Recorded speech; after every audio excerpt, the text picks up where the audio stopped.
Hey, Emma. Yes, Madelyn. You know how rideshare vehicles are way more common these days? This is the lead into the joke. That wasn't the joke. Keep going. Sure. Banter with me. Yeah.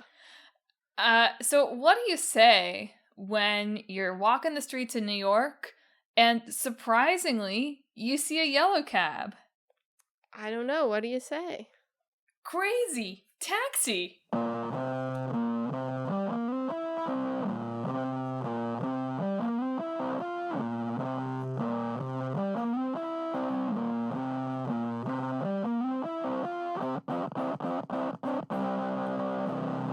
Hello and welcome to Talk This. It's dangerous to podcast alone.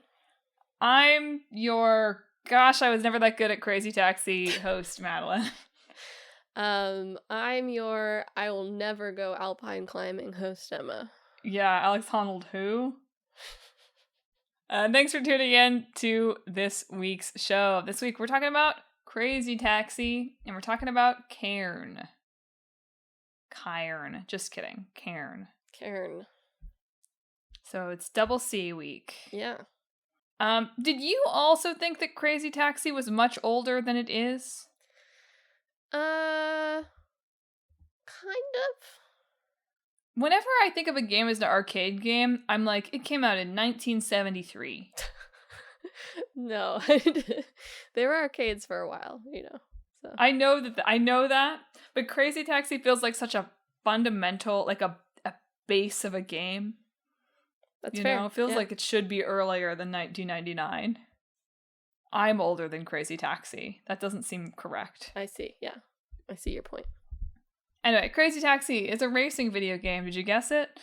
From Sega. I mean, really, it's a bad customer service driving game. Yeah, you're not really racing anything.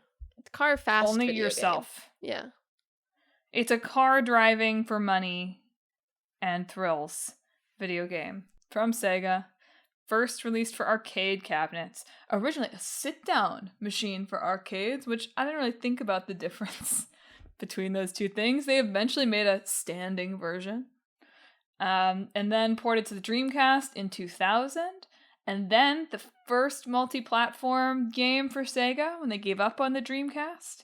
And so it came to PlayStation 2 and GameCube, and then Windows, and then mobile, and now you can play Crazy Taxi probably on your fridge. There's a Game Boy version too, apparently. Yes, it looked bad. Yeah. The graphics on that looked not good. I watched Sega's little, here's our retrospective of the Crazy Taxi games that they released during the Sega 60th stuff. I was like, ooh, Game Boy looked bad. But you have to imagine the screen is tinier, and so it doesn't look as bad, It looks smaller, though. But that's what I like. If you make the screen smaller, if your graphics look bad, they don't look as bad as if you then blow those same graphics up to a modern computer screen. That's true. But still, didn't look good compared to any other version of Crazy Taxi, even if I imagine the pixels at an appropriate size. So maybe don't seek out the Game Boy version. Or do, because it's weird. Or do. Extra crazy. Yeah. Anyway, Crazy Taxi, if you're not familiar with it, which you probably are, you are a taxi driver. Who would have thought? But you're a crazy taxi driver. Yeah. And you pick up customers, and one you of drive 4 them crazy taxi drivers. originally. Now there are like 15 of them. Yeah. But yes. Originally 4 choices with slightly different taxis. That's true in the real world too. And you pick up customers, you drive them fast to their destination, you make money based on how fast and how far their destination is. You also make bonus money if you drive real reckless, which is how taxi driving works in the real world too. Yeah. Big tip if you're like, I'm just glad to be alive. All of the interviews on this were with Kenji Kano, who's the producer and sort of main guy on Crazy Taxi. He's the main taxi guy. He's the main taxi guy. There was this retrospective for the 25th anniversary on The Guardian, where like his opening thing was like, I knew I'd made it when I was in Las Vegas for promotional work, and he took a taxi and the driver drove very fast, And then at the end, his driver was like, I am the real Crazy Taxi. Awesome. Wow, what a punishment. You're What right, a you can never punishment for ride a making the taxi game. again normally. Yeah. If people recognize him. Like, he's made taxis worse. On consoles, you can play Crazy Taxi for 3, 5, or 10 minutes. Like, there's timed version. Mhm. But in the arcade, and then also in arcade mode on consoles, you start with 1 minute, and then you earn more time as you go. Which also Kenji Kano has noted in an IGN interview was sort of unusual for the time, that most arcade games, it was sort of like you paid your 100 yen, you got your 3 minutes of time, and you just kept putting in your coins for more time. And this was one of the few games that said if you were better at the game, you get to play for longer. Yeah. He talked a little bit in another interview about like the difference between, like on consoles, when you're designing a game for consoles, you want to reward the player for playing over time. And getting better over time, and you don't necessarily want to right away smack them in the face with fun, as opposed to in an arcade, you kind of have to. Yeah, the console version has these crazy box mini games that are supposed to like teach you skills that you can use in the game as well, whereas the arcade one just sort of expects you to figure it out on your own or figure it out from other people. I did read one like feature on Game Industry Biz of like why I love Crazy Taxi that was sharing like an anecdote of like they'd played a pretty solid round on the arcade machine, and then the person waiting behind them seemed to play for like 45 minutes. Probably more like 10 minutes in reality. Doing things that they had never seen, they did not know that you could do at all, and just racking up their playtime by like doing all these like special combination moves that they just figured out that you could do on the arcade version. What a loss, arcades. Yeah. Crazy Taxi has not really had very many new games since the mid-2000s. They released several sequels. Crazy Taxi was beloved and very successful, right? Yes. Which is why you listener know about it. Very successful, made a lot of money. Everybody liked it. People liked the console ones sometimes just a tiny bit less, but everybody liked it. And then they like more or less haven't made new ones. Another interview with the producer, he was like, we didn't really evolve the gameplay on this, because like, what are you gonna do, right? It's a concentrated game, so we can create new levels, but why would we mess with the basics? Yeah, so like the second game moved the action from like vaguely the West Coast to vaguely New York. Small Apple. Yes, and that was sort of the main change that had, as well. Maybe also in the sequel you can Uber Pool. What? You can Uber Pool. Oh, I see. Like, you can pick up multiple customers on the way. Yeah. The latest releases were, there was a mobile version, essentially, and then also like a spin-off that was just like a taxi business simulator tycoon thing. Both those lasted for like over 5 years, so in the mobile game space, pretty successful, but have both ended service since then. But Crazy Taxi was part of the slate of like 5 Sega reboots they announced like 3 years ago, of which I think just Shinobi has come out at this point. But Crazy Taxi was in there. But is apparently going to be like a multiplayer, open world online multiplayer experience. Which, to be honest, I think much of the coverage echoes this opinion. I think it's a good idea. I think it's possible it will be very bad, but it's a good idea. Kano has said in interviews, like, if he was to return to Crazy Taxi, one of the things he'd really want is multiplayer. Yeah. Along with a day-night cycle, which I would be surprised if this also didn't have. Sure. But it does seem like they are quite early. They were talking about it in 2024 and sort of publicizing that that's what it was in order to like hire for development of it. So if we hear anything about it, I think it'll probably be next year at the earliest for any sort of like re-reveal trailer. That would make sense to me.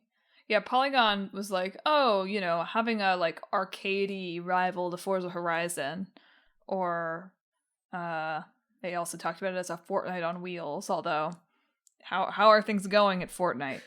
Maybe Great. not so well. It didn't sound at the time, at least, like it was a battle royale. No. It sounded like it was just an online game.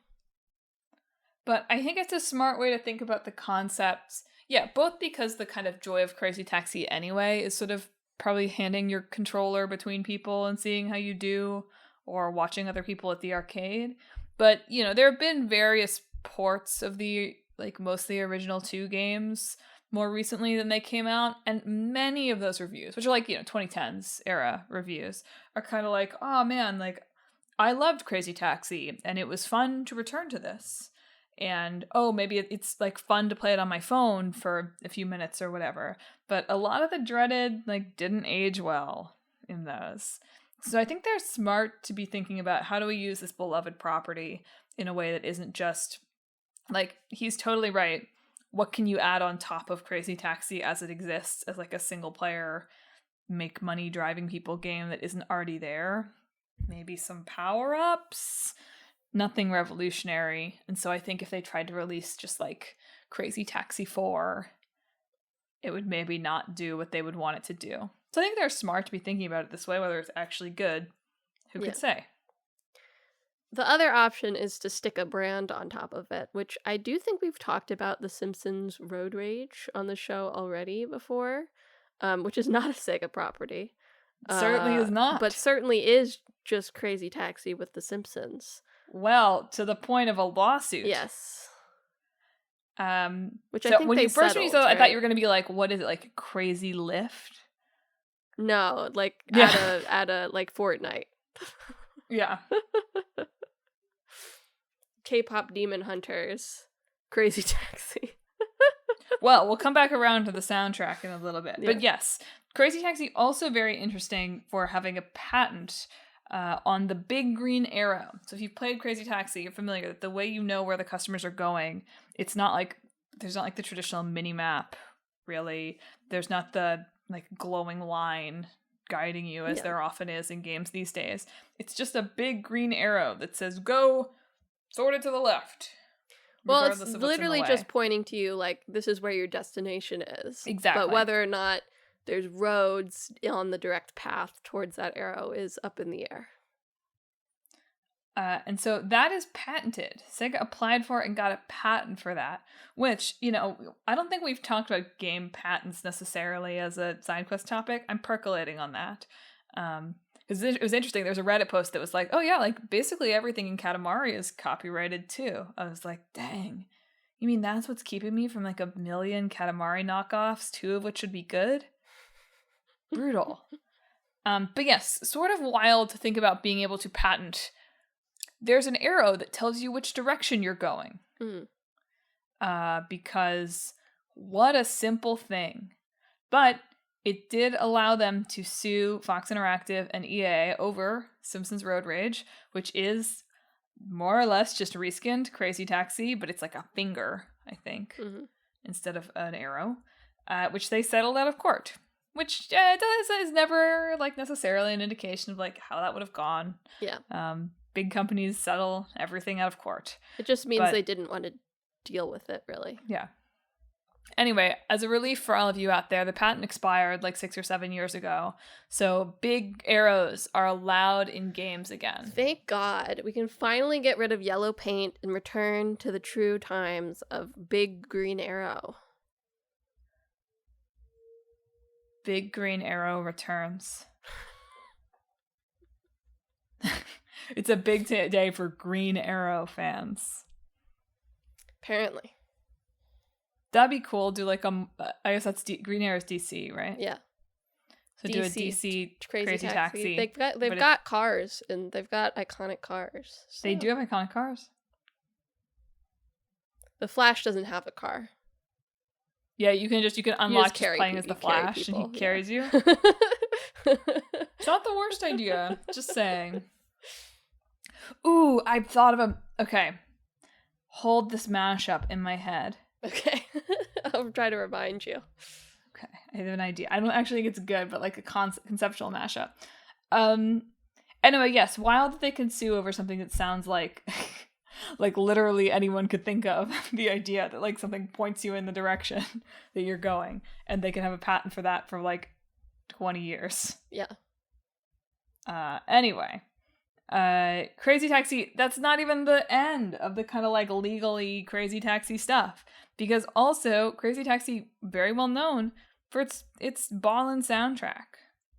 Yes. So they've got on the original, they have songs written for the game by Bad Religion and The Offspring that are like very iconic. Most people seem to associate The Offspring very strongly. Yes. But those songs did not travel with all versions of the game. Yeah.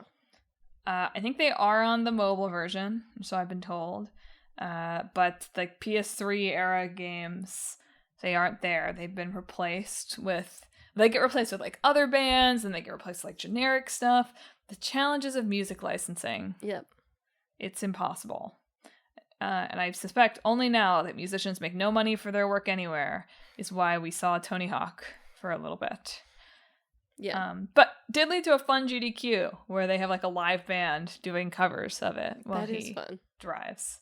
I watched some of that and I was like, oh yeah, like that's a fun way to get around the fact that your stream will get taken down. Yeah. If you play The Offspring. Yeah. And also, finally, other things that have been removed. You know, an early example of Sega's love of real-world product placement, right? Mm-hmm. So the original Crazy Taxi, you'd be driving people to KFC or to Pizza Hut or to Tower Records. And oh, yeah, the Tower Records that are in California. There used to be Tower Records. There was Tower Records in Virginia. There was Tower Records at Ballston Mall. Oh, wow. I don't remember that. I am almost sure, and I will look it up after the podcast. There was definitely a CD store, and I think it was Tower Records. Maybe it was. I don't know. I'm going to look it up. Okay. I'll look it up after this. So much to hold in my head right now. Look up Tower Records. Remember my mashup idea. Too much. But yes, those, it's, you know, it's, to me, it's like, oh yeah, sure. Like, that's fine in normal product placement. You were driving people places. But yes, most of those gone. From more recent ones too. How does that work usually? Is it more of a iconography, or are you like just not allowed to say Pizza Hut? Like, can you say Pizza Hut, but the design of the Pizza Hut is not Pizza Hut? I imagine Pizza Hut has, you know, copyright patent, whatever, on both their logo and branding and the name. But usually you can refer to real brands in like books, right? Do they have to work out deals for those? And I just don't think about it. I do think that sometimes legal departments have to run that past places. I don't think they're paying for it. Yeah. But yeah. Interesting.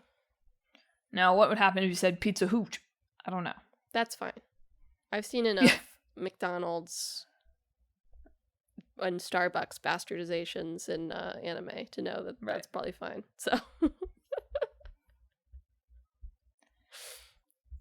Did you see that Tim Walz loves Crazy Taxi? I think I remember that, yeah. So yes, in the halcyon days, when Tim Walz was someone that we thought about, yeah, it came out that he was addicted to his Dreamcast. That came out first, and his wife had to like take it away from him because he was playing it too much. Mm-hmm. Which, you know. Maybe more people would have turned out better if they got addicted to their Dreamcast.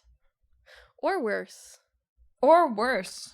Yeah. I'm sure there's plenty of people on the internet who were addicted to their Dreamcast.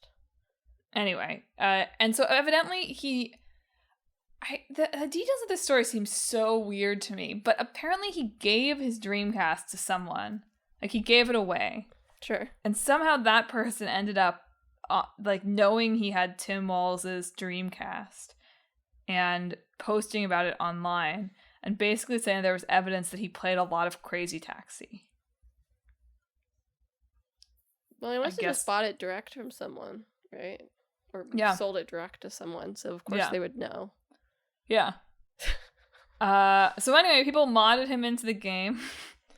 They made a Tim Walls mod. Great. So you can drive around in a taxi as him. That's what everybody wants to do. Ultimately, don't we all just want to be characters in Crazy Taxi? I guess so. I really do wish them the best on the MMO. It would be cool if that worked out. I'm really not, as I said in the intro, I am not very good at Crazy Taxi. I'm great at Crazy Delivery from Like a Dragon. I can destroy that. But something about Crazy Taxi is a little janky in a way that I am not very good at, and I have not put in the time to be good at. Well, in the Guardian interview with Kano, one of the things he was pointing out is like what's different about Crazy Taxi as like other racing games is you can't like take the exact same route every time and be successful because of the way traffic is implemented into the game, in that it'll be different every time. So even if like the console version has a bit more like leniency of like wanting you to be able to sort of get lost a bit and maybe learn the town a bit, right? Get more familiar with the actual layout of the level in the way that you don't have time to in the arcade game. But it's still like you have to make split-second decisions on, you know, what you want to do and what will get you fastest and how to avoid crashing into a car that suddenly appeared in front of you, right? Versus a lot of other more typical racing games will have it like, you know, you can really optimize it. Yeah, you can optimize it more. It sort of reminds me of like the crashing in Burnout. Yeah. Where there's an element of randomness to that. Mm-hmm. That you just can't control whether you get a big crash every single time. And I think that, you know, for better or for worse, having a bunch of people, like real people online doing their Crazy Taxi thing would enhance that aspect of the game. Yeah. Right? Like, you can't even, like, learn, like, oh, the program will typically do this, right? The programmed cars will typically do this. There's a human on the other end of there, and you can't predict what they're going to do or what they're trying to do, right? Perhaps they'll decide they really do want to run into you. Yeah, that'll be the problem. How do you cultivate a Crazy Taxi community that is crazy, but is not literally just everybody crashing into each other all the time? Yeah. What do you do about griefers in Crazy Taxi online? The other interesting anecdote from this Guardian interview was that a lot of the team was pretty reluctant to do like a taxi driver game. Apparently because they all very strongly associate it with like more like the like Taxi Driver, like the movie. Oh, whoa. Like that kind of trope. I didn't think about that at all. And they were like, we don't really want to do like a seedy, dangerous kind of game, right? Which obviously is not what Kano was thinking of, right? He was just thinking about normal taxi drivers. And they're very not seedy. They're just here to have a great time. Yeah. And I think he said, I told the team, I think it's the job of game creators to make regular jobs look more cool. Even if this is a vision that no one has ever had before, then we should do it. Which I think is true. There's a lot of games about making regular jobs look more cool. Yeah, farming we've totally transformed. Yeah. Trying to think like what else. He also talked about how like taxis in Japan, the door opens for you automatically. Mm-hmm. And so when he was a kid, he thought that was sick. Because like his parents' car didn't do that. Yeah, right. And so he was like, wow, it's magic. There was some interview where he said he'd want to be, so the characters are Axel, BD Joe, Gina, and Gus. Mm-hmm. He said he'd want to be BD Joe because he wishes he could be a drummer. That's good. I was like, all right, you seem like a chill dude. Yeah. He's a guy who likes taxis, apparently. Well, speaking of people who are not chill dudes, Yeah. let's talk about Cairn. Let's do it. So Cairn came out in January after a few delays. January 2026. It's a mountain climbing game from the Game Bakers, who made. Is it? It's not. It can't be Fury. Is it Fury or is it? I think it's Fury. Okay, made Fury and Haven. Haven, which I played some of for the show, and then I kind of dropped. Yeah. Maybe someday. I'll give it another try. It's for the PlayStation 5. It's for Windows. Why are climbing games so in right now, do you think? The actualization of the insurmountable wall that we all feel like we are facing down. Okay. How's that? That's a pretty philosophical answer that I had not considered.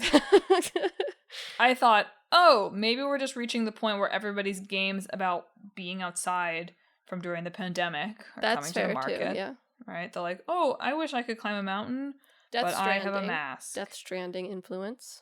Yes. Or, ultimately, is it just Breath of the Wild? That's fair. Although Breath of the Wild does not have, like, in-depth climbing mechanics. I know it doesn't. Yeah. But the little appeal of, ooh, I have stamina bar, I climb. That's fair. Is ultimately what all of these games are. Or does it just come back to Skyrim and like jumping up against a wall until you force your way up? Cairn is also a semi survival game. In addition to climbing, you also have to manage your needs from like hunger, thirst, hurt, temperature, stuff like that. As you would, as an actual climber. Yeah. It's pretty realistic overall. With relative to like peak. The anyway. caveat that they wanted to make this game very much about like a solitary journey, and apparently best practice for alpine climbing is to do it as a pair. No, doing anything alone in these kind of ways is not particularly safe. No, and not typically how people do it. Yeah.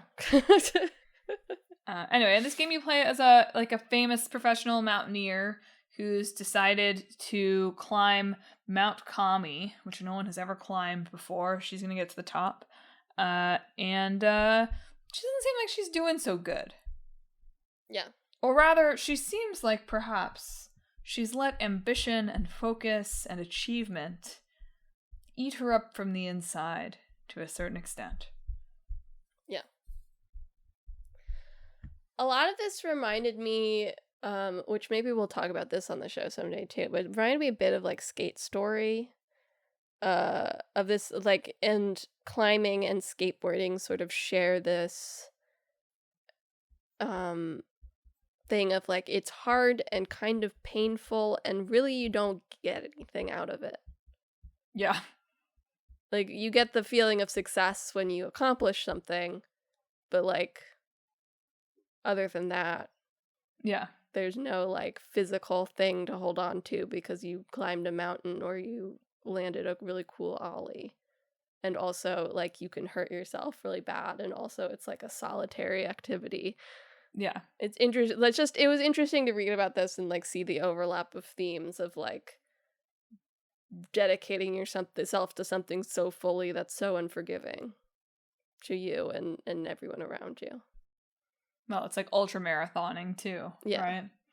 Or cave diving. Yeah. Or scuba, right? Any of these like kind of like summiting the unknown or the limits of the human capacity. Yeah. But yes, climbing games everywhere. We like a climbing game. Anyway, in this game, this mountaineer, she does meet some people along the way. It's not 100% solo. She's got a little climbing robot with her. Yes, that essentially serves like the partner function that she doesn't have. And she also meets some other mountaineers along the way, including young and cheerful Marco, who she finds annoying. Yeah. And Initially, this was also the default mode was going to be like if you fall and she dies, then it's permadeath. You have to start over. Yeah. Which they decided that would drive away too many players. Probably true. And so it's just a mode. You can turn the mode on in the game now, but that's not the default function. And there's also like a bunch of accessibility features you can turn on to make things easier. Like she has like pitons essentially, which are the things that you stick into the rock to sort of mark your progress, right? So if you fall, the piton would catch you theoretically. So you can like turn on like you just have unlimited numbers of these. Yeah. So you don't have to lose any like significant progress. Although I think that losing that progress in Cairn is an important part of Cairn in terms of like I can't remember which interview. There were a ton of interviews with Emmerich Thoa, who is the creative director on this and one of the founders of the Game Bakers, I believe. But essentially was saying like they want a lot of like player identification, and so when there's a really big fall, she might like really scream in frustration, and like that's probably how you feel too, right? Yeah, the design challenge of this game struck me as really interesting. The more I read about it and the more I read reviewer reactions to it and interviews and that sort of thing. It's so the mechanics of this, right, are at least one, and not to compare it to QWOP, because also we've been playing Baby Steps, which is of itself not so different from this game in a lot of meaningful ways. It's really just kind of tonally it's a little different. Totally different. Yeah. But this game, weirdly, like you could also say, would this game exist without QWOP? And like, maybe not. Yeah. Right?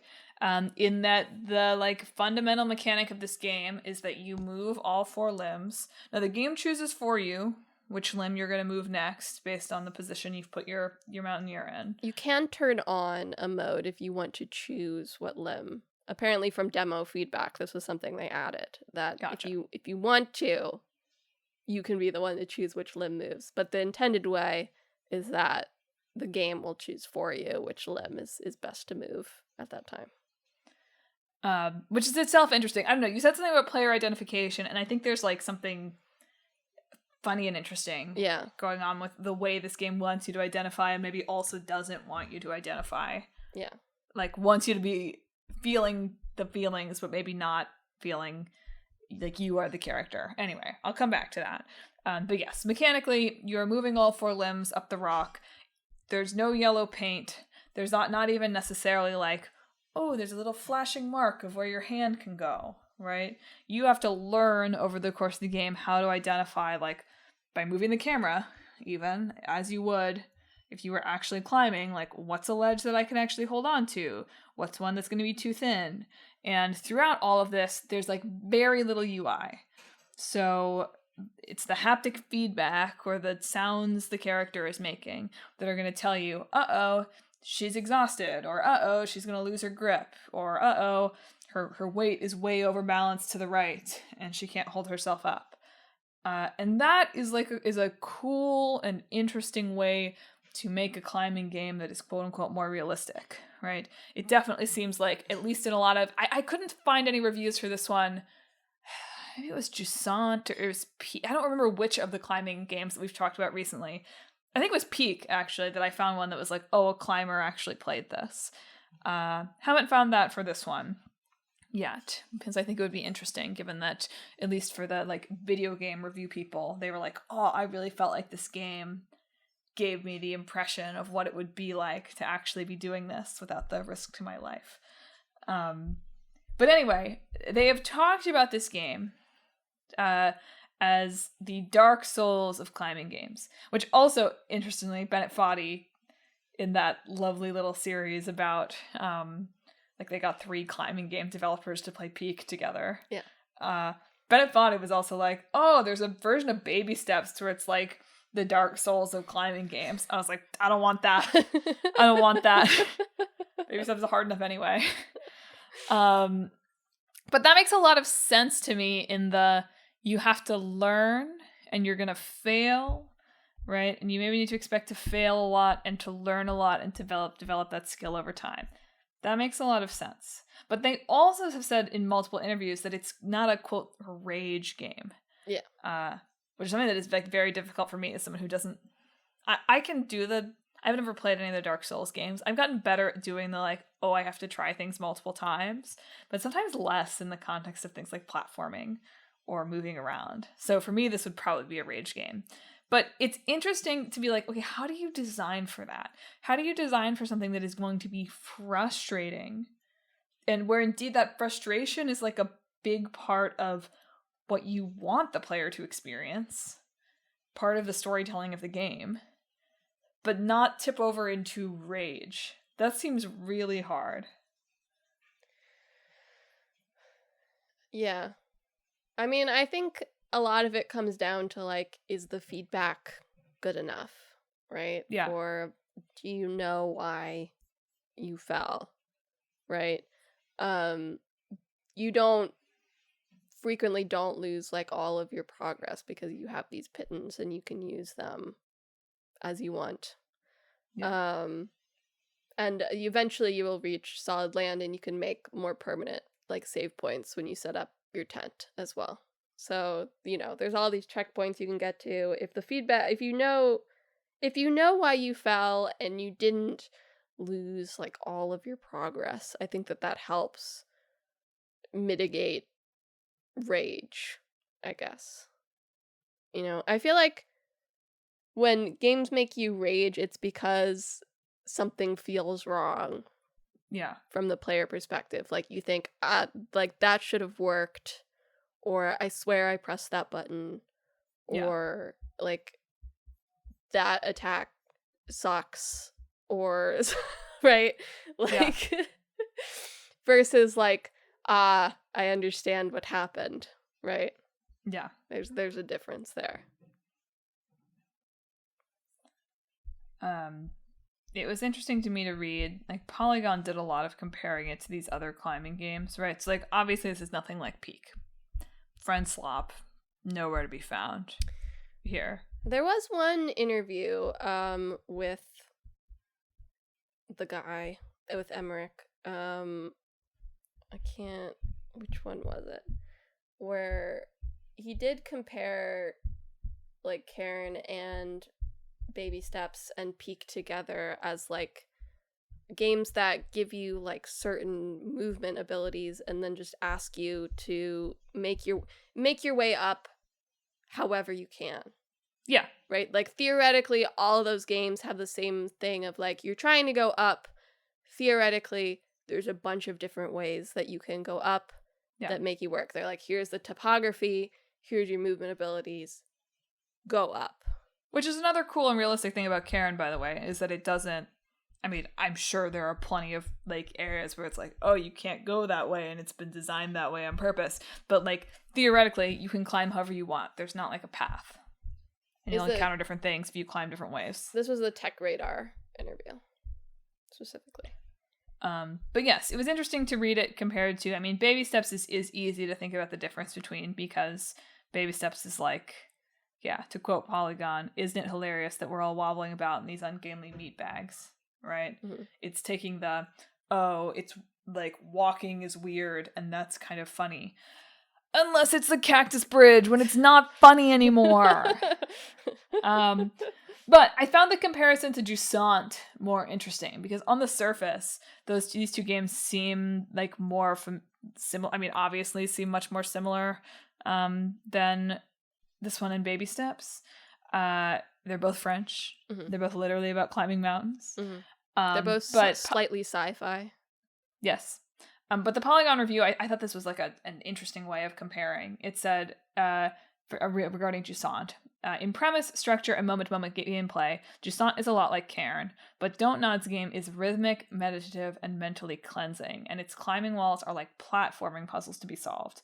In Cairn, climbing is combat. Which I thought was a neat way to distinguish two games that on the surface seem quite similar. Yeah. But I want to circle back around to that character identification thing. So one thing that is sort of central to the storytelling in Cairn is that your mountaineer, is it Ava or Ava? I don't know, actually. Seems like Ava. Ava. Your mountaineer. She's prickly to start, right? She's famous. Throughout the game, you're getting these like messages from the home where it sort of seems like, oh, like she just went to the mountain, right? Yeah. She's blowing off her manager, she's blowing off her partner, maybe she skipped her own birthday, any number of things that are like, oh, maybe something here is a little off. And over the course of the game, it becomes clearer and clearer that she has this, as Emma said, that climbing like this doesn't really have any reward but the finish point itself, right? You don't get anything for doing it other than the, I guess, satisfaction of doing it. And that isn't necessarily in itself like a good thing to do. It's not necessarily good just for the sake of doing it. Yeah. And that kind of single-minded drive might not be good. And so it's interesting to think of this game as, to a certain extent, wanting you to identify and feel frustrated when the character feels frustrated and get into the climbing mindset, while probably still wanting you to potentially remain at a remove from this character who does not let the player in particularly easily. Yeah. I do think reading about it made me want to play it more. Yeah, I agree. I was planning to, and then it got delayed a few times, and it kind of just fell off my priority list. But it did sound interesting. I also liked, there was one quote of like, it'll probably be about 15 hours for the regular player, but our QA can do it in 2 now. Awesome. Which is like, yeah, that is kind of how it works. I like this quote from one of their developer blogs, too, that I was like, oh, that's so telling, because that's exactly what I do. They said, during our playtest, we noticed something quite interesting. Video game players usually walked toward the wall and started climbing, while actual rock climbers looked at the wall before climbing, noticed cracks, holds, etc., decided on a route. Yeah, they did want planning to be a part of it. But yeah, I do think video game players are like, well, here we go. Yep. Like, we're going up. We're going up. There's a wall. We're going up. They also describe this game, they describe their 3 games so far as like a freedom trilogy, essentially. Of Fury is about living free, Haven is about being free to love the people you want to, and Cairn is about like reaching for some aspect of absolute freedom, which is interesting. They also said that each of them pulls from like different sports, kind of. This one being the most obvious one, but like Haven's movement system is very like ice skating, skiing, and Fury is very much like martial arts type stuff, which I did also think was interesting. It's cool when, you know, regardless of whether you like all their games or not, I do think it's cool when a company like this can last for a long time and make like very different games that still have their like ethereal voice in it. Yeah. Well, French arts funding. That's the ticket. It's French arts funding. That's it. Which funded them going and doing some climbing in the French Alps. Isn't that nice? You know? Where's that for me? And I sent this to Madelyn because it does involve one of the people from Cairn, the Emmerich Thoa. But there's a whole series of articles, and also because you brought up one of like, there was some interview with the guy last time where he's like going around doing stuff, and you were like, they should do more interviews with like this, and this feels like the modern equivalent of it. But on jank.cool, there's a whole series of like 3 climbing developers trying to make it up the mountain in peak with the interviewer while also answering questions about It their kind of games. gives like reverse. We had the Yakuza play Yakuza. Yeah. Like it's like the opposite of that. Because It's none of very them are good. climbers. None Yeah. of them do this at all. Yeah. Foddy was like, I hike sometimes. Yeah. But yeah, it's a good funny little blog series. Yeah, I enjoyed it. They didn't seem to be better than anybody else. No. I think only one of them had really ever played Peak before, too. Yeah. So what I think is also, and I hadn't really thought about this in the Dark Souls context, but now I am. It's interesting when games have to think about how do you help the player learn? And obviously all games have to consider this, but I guess maybe it was on my mind already because in one of the Crazy Taxi interviews, Kano talked about like the point of the mini games is we wanted to teach the player how to drift, or we wanted to teach the player how to do this, and like the player isn't necessarily going to learn to do that on their own, or they aren't in the arcade with someone who's going to teach them how to do that. So we had to find out a way for them to do it where it's fun. And in this game, it was interesting to read the reviews of people being like, oh, like by the end, I started to feel like I knew something about this. Like I could identify the ledges I should do. I was climbing up things that were harder without having to put as much thought into it. And the like teaching the player or making the player feel like they are learning how to play the game. Yeah. Ooh, game development, so hard. So challenging. Especially in a game like this where the player can go multiple ways. Like you don't necessarily know where they're going to go. Yeah. And the climbing animation itself is like procedural. Like there's not custom animations, so like they don't even know what Amma's gonna look like while you're climbing too. That said, the mountain is not procedural. All of them talked about this in that Peak article series of this is just not a game where that's it sounds like it's gonna be easier, and it's not. Yeah. Is basically what all of them said. They were like, yeah, it sounds like a good idea. And then you realize that you have to constrain it so much to do what you wanted to do that it's actually harder than just building the mountain rock by rock. Yeah. Yeah. Which makes sense to me. Well, are you ready to mash? Yeah, tell me your great idea. Sherpa Simulator. What's that? So the Sherpas are the guys that take you up Mount Everest. Okay, right, yeah. So you've been hired to bring someone up the mountain. Oh. I do think that's a pretty good idea. Thank you. It came to me in a bolt from the blue. I was like, in what situation are you paid to climb? And I was like, Sherpas. And would it be methodical, or would it be you shoot them in a cannon up the mountain? Yeah, I think you could go both ways, right?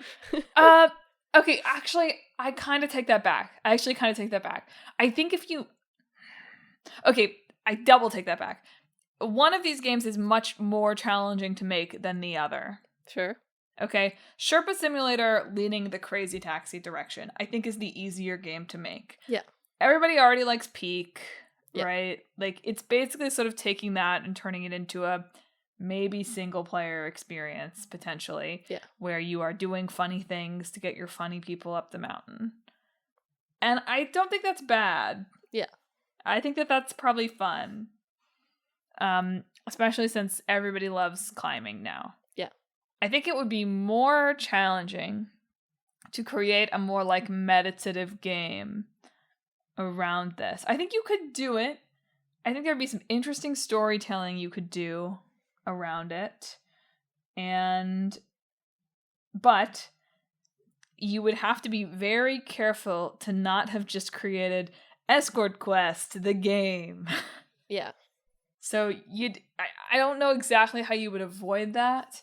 Obviously, the mechanics would have to be somewhat different than... I mean, you'd have to, like... There's games, you pull from, like, Ico, right? Yeah. Kind of. Yeah.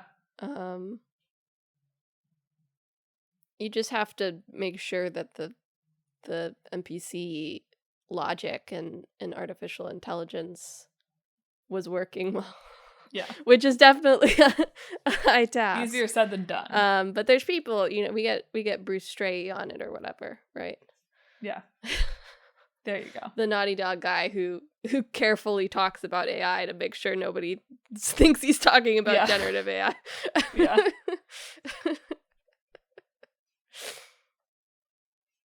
Anyway, that's my best offer. You could also do Crazy Taxi on a mountain. Yeah. Which would be fine. Yeah. Like Crazy Taxi in different biomes, not the worst. Yeah. Kind of Katamari-esque. Actually, that'd be kind of sick if, like, you kind of blew up the size of Crazy Taxi to be like, okay, you drive, and then you're flying the plane, and then you get them in the boat. Yeah. Like, it could be interesting to throw in some different vehicles there. Yeah. And blow it up big that way. Some good potential for chaos. Huh? Crazy ferry. Crazy jet. Crazy transit. Yeah.